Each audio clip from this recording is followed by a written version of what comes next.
Hello and welcome to Batcast 66, the podcast where we watch every single episode of the Batman television series, you know, the one from 1966. My name's Kendall and I'm eating a bowl of ice cream.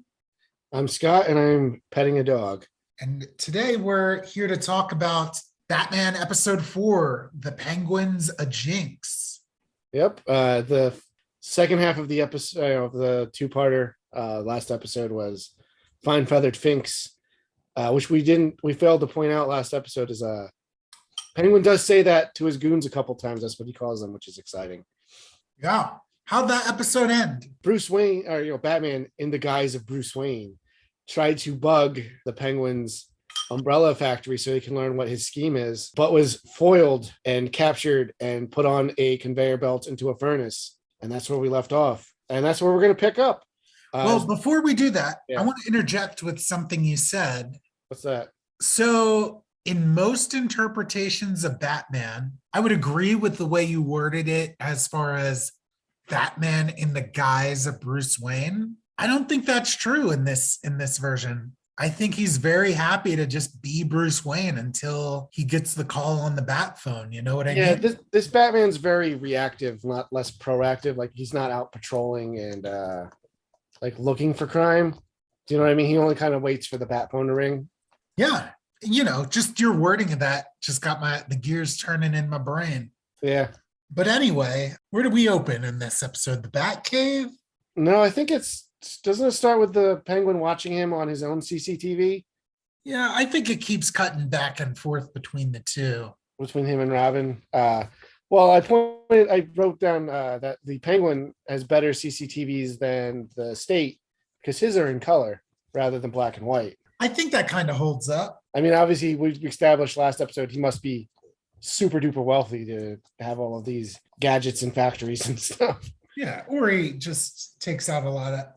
Oh yeah, or alone, yeah. So you got like good TVs and stuff too. So anyway, Batman comes to because of the heat from his being knocked out, and oh no, how do I get out of this?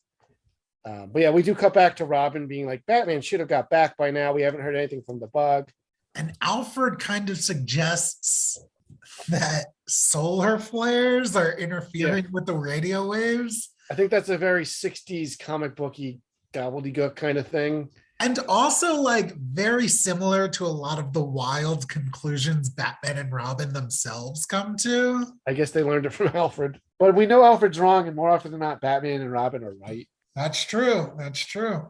The way Bruce gets out of this one is wild. It makes me so upset because the whole time I'm like, just roll off. Just roll off the conveyor belt. No one ever rolls off the conveyor belt. Yeah, he pulls out a lighter and his goons are like, what's he going to do? Smoke a cigarette? But Penguin's upset because he's like, that's the same kind I use. And it's full of like a lifetime supply of butane or something. A lifetime supply of butane in one little lighter. Lighter. But yeah, he throws it into the furnace so like it explodes and that lets him roll off the conveyor belt. Yeah, I guess his shoes are like smoking, like he's like on fire almost. That's the kind of danger you face as an ace crime fighter. Yeah, so he gets away, and then the goons are like, well, we should get him. And Penguin's like, well, still thinking he's like a rival umbrella manufacturer. It's like, well, we scared him off. Let him go. Yeah, and I got bigger fish to fry. Like, so last episode you were like, oh, it's weird that they don't recognize Bruce Wayne. Yeah. And they kind of touch on it here. Like Penguin's like, this guy just looks so familiar. I don't know why. But I assume that that's more of a reference to like him being Batman rather than Bruce Wayne. Oh, you could be right about yeah. Okay. But it's especially weird because like later Penguin mentions like Wayne Manor. It's like he's aware of who these people are. Well, there are plenty of rich people who I know by name and not by face. True. But like if Mark Zuckerberg rolled up to where you worked, you would know who he is. Well, he's like an alien dude, though. Yeah, he does look like Data. So Robin is freaking out. And he's like, I'm going to give him 2 minutes and then I'm going out and looking for him. Or I think he was going to call the police and then do that. Alfred's like, that's a good idea. But then Bruce comes down the pole as Batman. And he looks all like messed up, like his Batman outfit does. But like he does mention to Alfred, like, my clothes are upstairs and they got all smokified from that. But I this is something I noticed in this part is when he comes down the pole, I didn't realize that those things at the bottom were pads, which makes sense because you're sliding down a thing. Because I know they can go up, and that's how they go back to being Bruce Wayne and Dick Grayson. So I always assumed they were just like lifting platforms. I didn't realize they were like soft. You know what I mean? Probably more for the sake of the Like, actors than oh, of course, yes. any sort of like. Because they did slide down the pole, like and then like run into the scene. So Robin mentioned the time because for whatever reason, the mysterious, totally normal umbrella, or what's it called? The They Batbrella? call it the Batbrella. Like that, the Batman and Robin call it that, and so does the Penguin.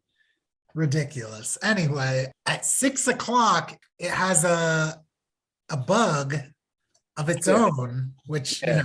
Bruce Wayne got in trouble last episode for trying to plant a bug on the Penguin. For whatever reason, this bug wasn't just constantly going. I guess that's how they got it, how the bug got past all the tests they were doing on I it. guess, yeah. It seemed kind of arbitrary, and like that Penguin could have missed out on a bunch of stuff for his plan. Yeah, for real. But hey, he gets what he wants here. So this is where his no plan kind of makes some level of sense because he kind of starts explaining it to his goons now. Yeah, so Batman and Robin are trying to figure out what this guy's up to.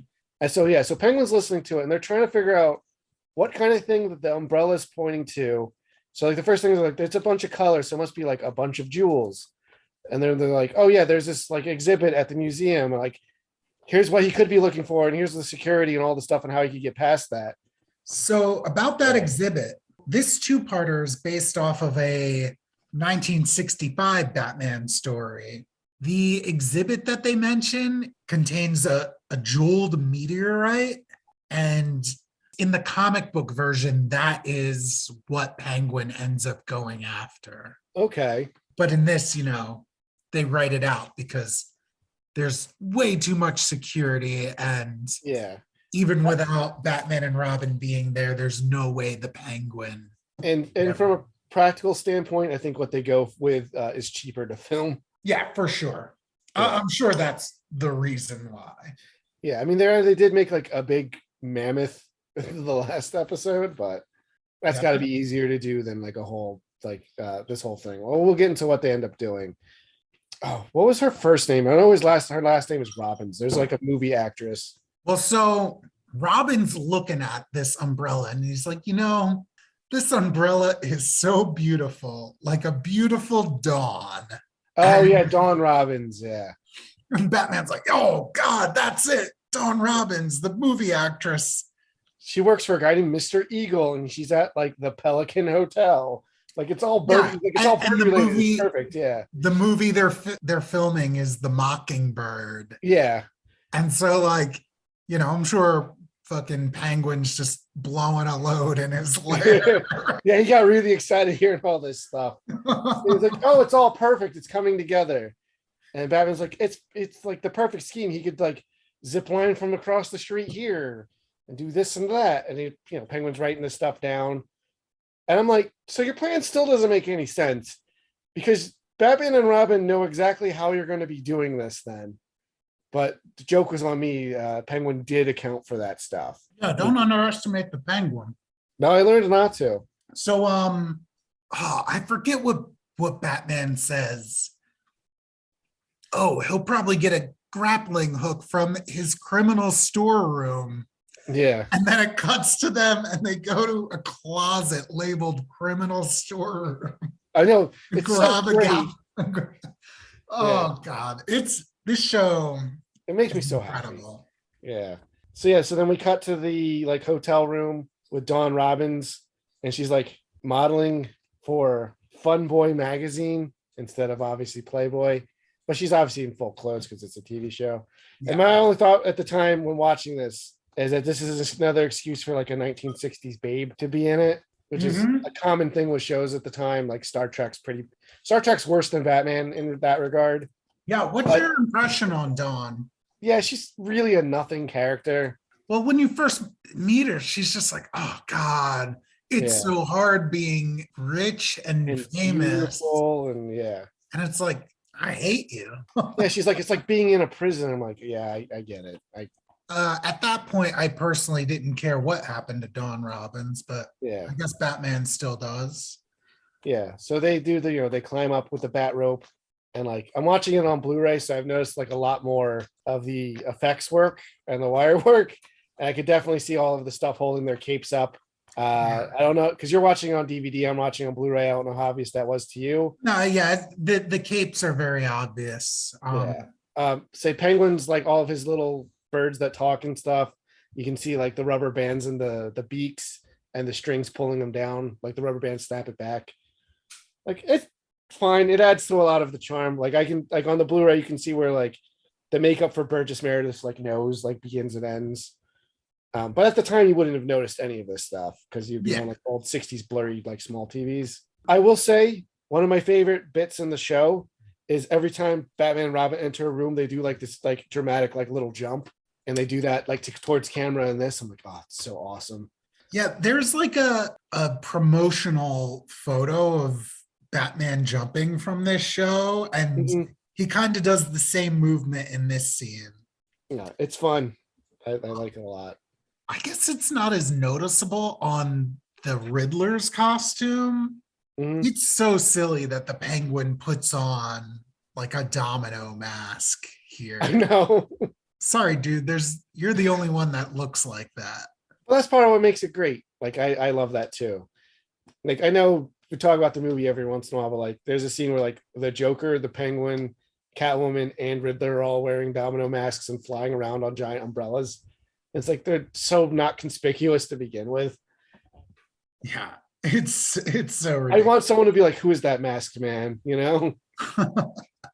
So Batman and Robin are like, Miss Robbins, we have to protect you. And I thought it was kind of odd that she had no idea who they were. Like they made it clear she didn't live in Gotham Yeah, City. they're like, "Yeah, oh, you're not from Gotham City. You don't know our masked crime fighters, Batman and Robin." So I feel like that can be read two ways. Yeah, My first thought is like nobody pays attention to Gotham City for whatever reason. hmm Because I feel like Batman and Robin would be like world famous. and a lot of times they are. And like, no. So that doesn't make any sense. Everyone would always pay attention to Gotham City because there's like a supervillain attack every week. There would be lots of news, and like there would be news that like, oh, we have a deputized like super crime fighter, like man of mystery. You You would know? think so. But on the flip side to that, maybe like super crime isn't, specifically coming out of Gotham and like I mean, you both know that this show eventually like crosses over with like Green Hornet or whatever. Like, Yeah, is it just implying that every major city has like, I guess because like if you take the Batman 66 comics from like the 2010s as canon, like Superman and Wonder Woman and like all of those characters like also exist. yeah, Like the Man from Uncle, like the 60s Avengers, the Steve and Mrs. Peel Avengers, and Archie, all of these things exist. It's amazing. I love it so much. you'd think all the celebrities would be chomping at the bit to hang out with Batman. Yeah, and I gotta imagine they might like try to make a Batman like inspired like movie. Like for example, like we're getting off the rails a little bit, but like this is a piece of world building I really like from the newest season of Harley Quinn, is that they're making like a biopic about Thomas Wayne's death, and like Clayface, since he's an actor, is like plays Thomas Wayne in it. He plays Billy Bob Thornton as Thomas Wayne because he shapeshifts. Amazing. They're like, yeah, that would happen, and like Batman, it brings up all this trauma for Batman. Like it brings the Harley Quinn show plays with the Batman universe in a fun way. Very different from this one, but you know what I mean? Like I would imagine like some sleazy Hollywood guy would probably like they were always sleazy Hollywood guys, you know. Yeah. They I were don't more know. unchecked than ever 60 years ago. Yeah, for sure. Yeah. So I mean, I'm sure it's just a throwaway line. I know that it is. Mostly to just set up the bit at the end. We're Like at reading the into this very end. way too much. But I was just Yeah. like, I wonder what that like says about this like world they live in. Yeah, it's interesting to think about. Yeah. So Batman and Robin are there to protect Dawn Robbins, but the Penguin is also ready with a scheme of his own. They fire a grappling hook from across the street, a neighboring high rise, and they zip line over. Like a penguin. Yeah, like a penguin would. And yeah, he just like walks right into the apartment, which it's got to be. I mean, I know they were expecting it, but like, if you don't know anything about these people and they're just like coming into your apartment through the window, the penguin would freak me out. Yeah, it's just like, whoa, what's up with you, buddy? Because he doesn't really walk, he like waddles around, like, yeah. All of a sudden, this guy's just there. It's like, oh my God. He's got a domino mask. I don't even know who he is. He's smoking a cigarette, Yeah. waddling around. Yeah, he's like quacking. Was he quacking in this? Yeah, he was going wow, wow, wow. Okay. Not all the time, but like, Yeah, like I mean, I like just that, remember in the what I mean? movie, he's like quacking so hard, and Yeah. I think that becomes more subdued here. I think everyone got a little flanderized over a while. But Batman and Robin spring out and they're like, we knew you were coming here. We figured out your plan. And they're wearing like respirators, so like you can't, because he's using his like knockout gas. And like I like that they're labeled like oxygen and stuff. Yeah, this is where I was like, all right, so what is Penguin's plan? Because it's like he knows Batman and Robin are there waiting for him. That's all he needed to know, because he has a super magnet that attracts the metallic objects in their utility belts and makes them stick to the wall. But nothing else that was magnetic in the room, including his umbrella. Yeah, very specific. Yeah. Batman and Robin are helpless, and instead of, I don't know, killing them or something, he just... Yeah. Well, because I think the plan would be that Batman would keep coming up with, like, trying to figure out what the Penguin's next plan is and keep giving him plans. So him killing him wouldn't make all that much sense right then and there. I think that's what Penguin's plan is. His first plan falls apart, though. Yeah. Because he kept them alive. But I mean, it's not that kind of show. Well, his plan falls apart because he said something too specific in the scene, which I don't remember what it was. But like it's referenced later that he said something that Batman said specifically. Yes. But no, he gets away with Dawn Robbins. He kidnaps him and is successfully like ransoming her. And the exchange is supposed to happen in Wayne Manor as a neutral place. Do you recall how much money he was getting for her? I don't remember. Was it like $200,000? Yeah, some amount that just seems so insignificant in 2022. Well, to put inflation in perspective, Batman's considered a billionaire now. He's just a millionaire in this show. How about that? Yeah, can you imagine? If we could just drop back for a second, we get two holies from Robin. I do have, we missed pointing them out as they happen, but I did make note of them. Yeah. So in this scene, it's Holy Lodestone and Holy Flypaper when they get stuck to the wall. So yeah, they want the ransom exchange to go down in Wayne Manor, I guess, so they don't have to pay for another set.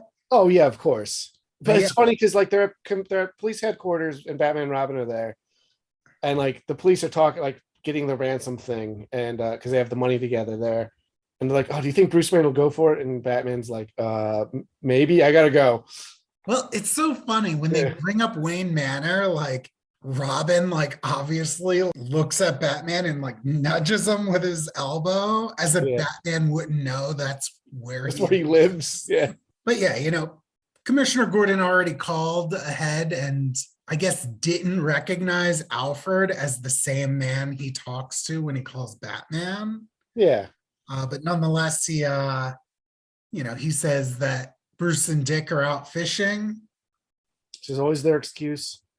We cut to Wayne Manor. Oh no! I guess before that, Batman comes up with the scheme, and he mentions it in there. He mentions it then that I remember seeing from like publicity photos or something that there's two antique sets of armor. Robin and I will hide in that and then surprise the Penguin and catch him.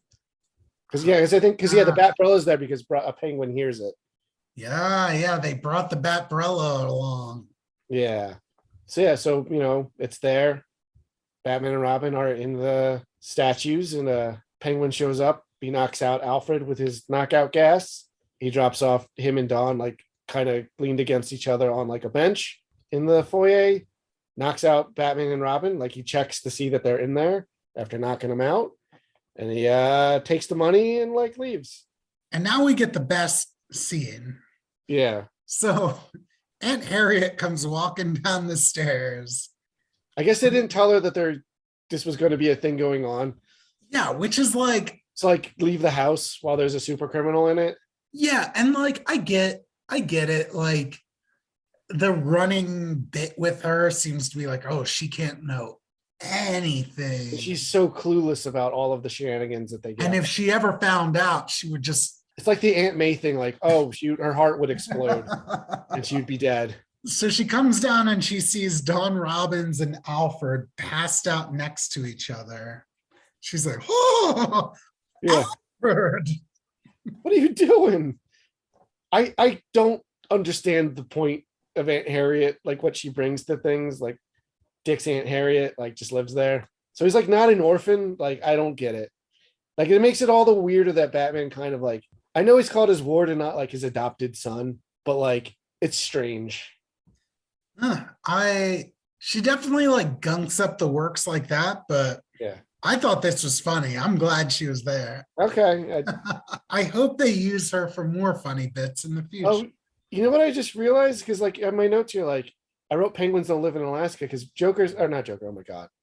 The Penguin says he's gonna like take the loot and go to his hideout in Alaska, which isn't where penguins live, but it's cold because penguin.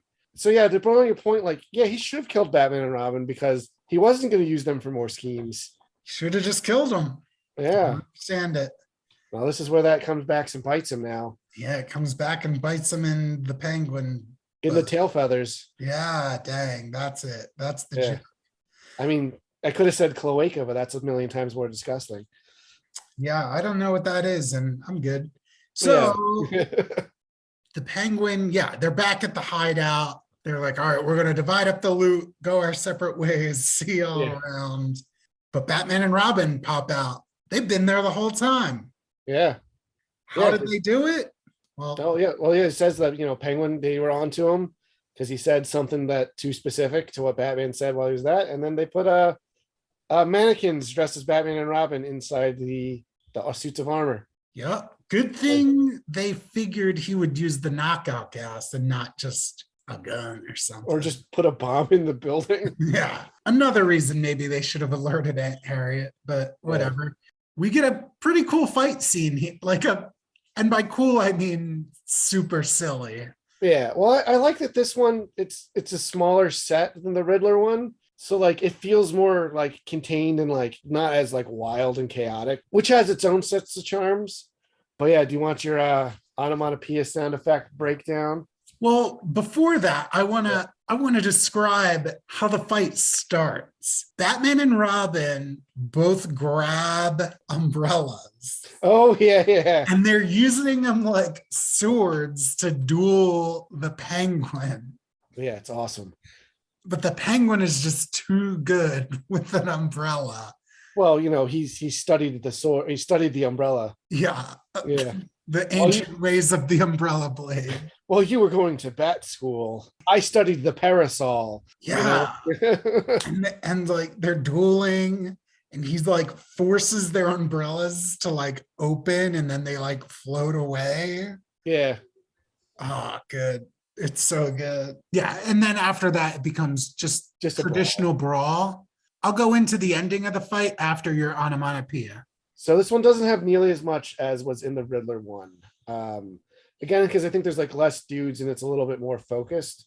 We get a pow, an oof with 3 O's, a crunch with a K, a bam, a zlunk, and a clunk with a C. So I'll keep a running tally, but I know we've reused some of these from last time. I'm just real into the classic bam.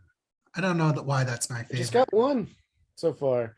A lot of their sound effects are so weird. Like, what the hell is zlunk? It sounds like you've just never been into a fight. Guess not, but I understand like pow, bam, oof, like, you know what I mean? Did you notice how the fight ended though? How'd the fight end? This is another reason why I was like, maybe this two-parter, this and something that happens later is like, maybe this is meant to be the first story.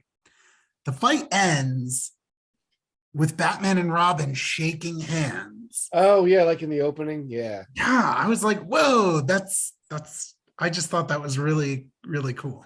I did Yeah. like that. Batman and Robin won the fight. Robin barely participated, mostly just sitting on the sidelines cheering. Yeah, and it was Batman versus Penguin and a bunch of goons. It was a lot of fun. Penguin's put on ice. And yeah, they throw a party to celebrate at Wayne Manor. Is it to celebrate that specifically, or is it just because they throw parties? I think it's just because they throw parties. Yeah. He's a full Harriet's stopping Robin from eating too much because he'll have nightmares. Oh, he just had so much shrimp salad. Harriet once again calls Alfred out. Yeah. Or is him nuzzling up with Dawn. Famous movie stars, yeah. Speaking of Dawn, well, no, before we get Dawn, Yeah. the commissioner is just talking about the origin of the Batman costume. Yeah, which is pretty interesting because it's set up with like someone's asking Bruce Wayne about the story because it was involved. Wayne Manor was involved. He's like, well, we weren't here, we were fishing. You should talk to Commissioner Gordon over there if you want the details. And it cut to him, and he's kind of telling people about like the idea of Batman, essentially, and why he's Batman. Yeah, and it's like, I know it's just another one of those like random lines, But like it's kind of inspired by like the superstitious and cowardly Lot thing from the comics, I guess, but it's like, that's the thing that would like scare the criminal psyche so much. But like this version of Batman's not like, his costume's not scary, you know what I mean? Like he's not going for the fear intimidation route. He says that the criminal mind is afraid of nothing more than the shadow of a giant bat. Yeah. Which I just thought was maybe I don't have a criminal mind, but like I don't get that. Yeah, me neither. Yeah. Also, it was a different time, Also, I mean, being a Batman's pretty cool, so in general. So like I get hear that. So in walks Dawn, and she's like listless and not responding to anybody. Yeah, her manager introduces her to Bruce Wayne. She doesn't care. She just walks over to the fireplace and stares at the wall. She's like looking in the middle distance. And the manager says, Batman has stolen her heart. She only met him once, but she's in love with him. Like women do when they meet a man. Yeah, that's how the episode ends. I'm like, yeah, it's so sad. So overall, what did you think of the Penguin, our introduction to the Penguin here? I thought it was pretty goofy. In a good way, though, right? It was a lot of fun. I loved it. It does a lot of things better than the previous episode. Mm-hmm. But I don't know. I don't know if I like the set pieces a lot better in the previous episode. Really? Okay. I mean, it was fun trying to solve the riddles and stuff. Yes. But not outside of that, like, I don't know. Like, I know they're the same length, but like the Penguin ones seem to be paced a lot better. Like, it didn't feel like it was dragging or anything. Yeah, like, very it felt true. a lot snappier than the Riddler one. Yeah. I mean, these episodes both felt like they flew by. Yeah. And like, I mean, again, a bird thing, Oh, there you go. Yeah. I don't know. I really liked it. This more than the 2-part Riddler stuff kind of was like, made me like, not that I thought I disliked those, but this made me more like jazzed to see more episodes for this. Do you know what I mean? I hear that. So what would you rate the Riddler or not? Oh my God. What would you rate the Penguin in this? Yeah, I'm trying to think about that. I liked his plan. I think I'd go with a 3 because he did stump Batman for a while. And if he just kept his mouth a little bit more shut, or, I don't think Batman would have caught him. Yeah. Because I think he brought the Batbrella specifically for that meeting so he could set up the Penguin like that. Yeah, definitely. Like no matter where it was, he'd be like, well, we'll hide in this disguise here. And then that'll trick the Penguin into thinking he took care of them and then move on. Yeah. I mean, so you're thinking a 3 for the Penguin? I could go for that. I'm thinking 3. I'm not just saying that because I like the Penguin. I'm not trying to, I think more objectively, because comparing it to the Riddler, I think this was a better plan. It better stumped Batman because like his riddles never slow him down. Yeah, they just like were tearing through those riddles. Yeah. And that's part of the point of some of those is like, well, I need them to know where I am or like where certain things are going to be. But yeah, I'm giving them a 3. Because we're All right. on a scale of 1 to 3. I'm sure we'll Penguins eventually out of get 3. some ones. But yeah, so to update everybody between the Fine Feathered Fink and the Penguins of Jinx, we got Holy Haberdashery when Robin saw Penguin in his costume in jail. Holy Popcorn when they talked about the movie. Holy Lodestone, I don't remember what that was, but it was during the scene where like they were talking to Dawn Robbins. Holy Lodestone was when the magnet was activated, Was it when the magnet was activated? when they were trying to resist, but it was dragging them towards the wall. Okay, because he says holy flypaper when they're stuck to the wall. Yeah, it's like they're like back to two are in back. quick Yeah, succession. okay. So we got those. We got 6 onomatopoeias. I don't think any of them were new. We gave Penguin a 3. So right now he's ahead of the Riddler, but that's just because they haven't shown up more often yet. Their numbers will get a little bit more confusing. But at the end of the season, we'll like recap all of this stuff and have some pointless data for you guys. And we'll continue our quest to figure out who's the 66 Batman's greatest nemesis. Yeah, I'm curious. Looks like the Penguin's gonna take it. If we Well, so far we're only 2 stories in, even though we're 4 episodes deep. And like, hey, Joker's up next, and the next episode's called The Joker's Wild. So yeah, we'll see how he does. I'm excited for the next episode. yeah, I'm really excited for this series. Like, I'm pumped. I know a couple of people have started listening to us. Obviously, rate, subscribe, share, tell people about things, give us comments and stuff. I should mention we have an email address now. It's batcast66@gmail.com. So you have questions, comments, or concerns for upcoming episodes, things we missed, maybe we'll address them with some housekeeping at the top of episodes. We'll do some Q&As. I know our friend Joe is watching the show along with our podcast. So I know he's excited for the next one that's about to hit to go live. And then he's watching the episode with that. So when we go, maybe when we get to like an episode he's excited for, we'll bring him on. We'll probably have some more guests and stuff as we go, but I'm stoked to go through this with you and talk about this, I would say, underappreciated piece of Batman history with you every week. Yeah, it's going to be a lot of fun. Real excited for next time. So I guess next time we'll see you. Same Batpod time, same Batpod channel, right? Yeah, or whatever the heck we say at the end. I don't Yeah, know. we'll get more consistent with it. Or we won't. Who cares? Or we won't. And let us know if we should be more consistent with it. Yeah, let us know what you want. I feel like this episode, is eating a bowl of ice cream. That's bad podcast etiquette, but I really wanted it. So, but you know what? It also works out with the penguin, like ice cream and penguins cold, yeah. Penguins fucking love ice cream. This is what happens in Pengu, right? I've never seen it. Sure, I don't even know what it is. Oh, yeah. Anyway, y'all. I'll see you guys later.